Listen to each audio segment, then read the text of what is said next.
I do a lot of work with mental health initiatives all around Canada because I'm a part of the very real statistics that go with mental health. The 1 in 5 Canadians that will struggle with mental illness in their lifetime, the 2 out of 3 of those 1 in 5 that won't get help because they are afraid of being judged and the stigma attached that is so very real all across Canada from coast to coast and worldwide, in fact.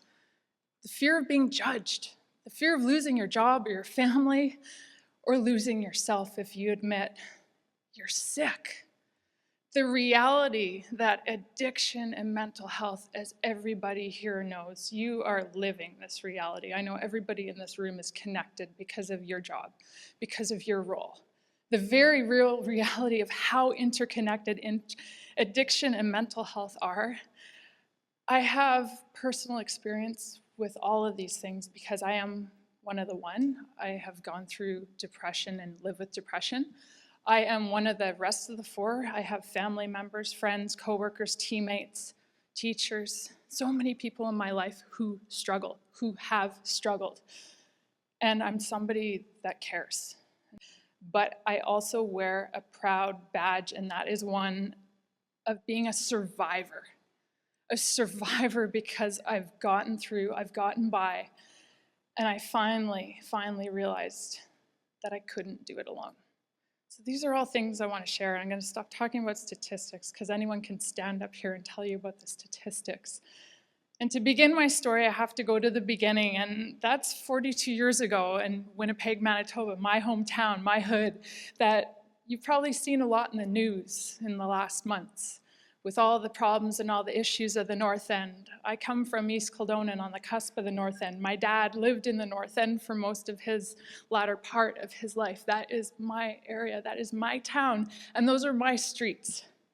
And when I was born into Winnipeg 42 years ago, I was also born into the reality of the 1 in 5 and the reality of mental health issues and addiction being so interconnected because my dad was a raging alcoholic. But as a kid, you don't know these things. You also don't know why your parent has mood swings, and you don't understand what bipolar disorder is. You don't understand what PTSD is, and that's what my mom had from living with my dad. As a kid, you just get by and you make the most of what you have, and you think it's just normal that your family feels like it's gonna explode night after night. The first time I remember recognizing that something was really wrong was when I was about 5 years old. And I remember coming downstairs from my room, and my dad got home late again and was drunk again. My mom had prepared this beautiful meal for him again to make things okay. I hid in the closet, and I heard my dad come in the door, and then I heard him throwing things and screaming at my mom, and I sat there and I cried as a 5-year-old because I couldn't say anything. I couldn't bust out of that closet and say, "What's going on here? Please stop. Please just stop." I sat there and cried because I thought it was my fault. I cried and I remained silent because there was really nothing a 5-year-old could do in that situation. I carried those tears, I carried that guilt, I carried that helplessness pretty much through the rest of my life until recent years when I've learned how to recognize it and how to accept it and how to let it live within me but not take over me. But as this Olympic dream that I had on the ice and then on the bike soon became an Olympic nightmare because Mirek, as well-intended as he was, really liked to use motivation by extreme negativity. He went from encouraging me and us to believe we could take anybody on, anyone, the best in the world. I'll take you on, I'll attack you, I'll try to win this race. You have to beat me. He went from that to telling me on a daily basis I was slow, I was fat, I didn't train hard enough. If I took a day off, I was lazy. Someone else is training. If you don't train today, you're not going to win. I was away from home, and I received this on a daily basis, and it fed this time bomb that I felt like I was nursing, that was ticking inside, waiting to explode. So I literally I look back and kind of what it's like is I went from my addiction issues with drugs and alcohol to flipping them into addiction issues of winning. I was like a junkie going after that next hit, that final hit that was finally going to give me that ultimate high. And for me, those hits were races. They were first Western Canada Games, national championships. I won 3 gold medals on the track in my first year, Commonwealth Games, medals in the Victoria Commonwealth Games, Pan American Games, medals in the 1991 Games in Cuba, 1994 Games in Argentina, 1995 Games in Argentina. All of these medals, world championship medals, those were my hits. And the bigger I won, the less I felt like inside. I had one last chance, and that was the Olympics.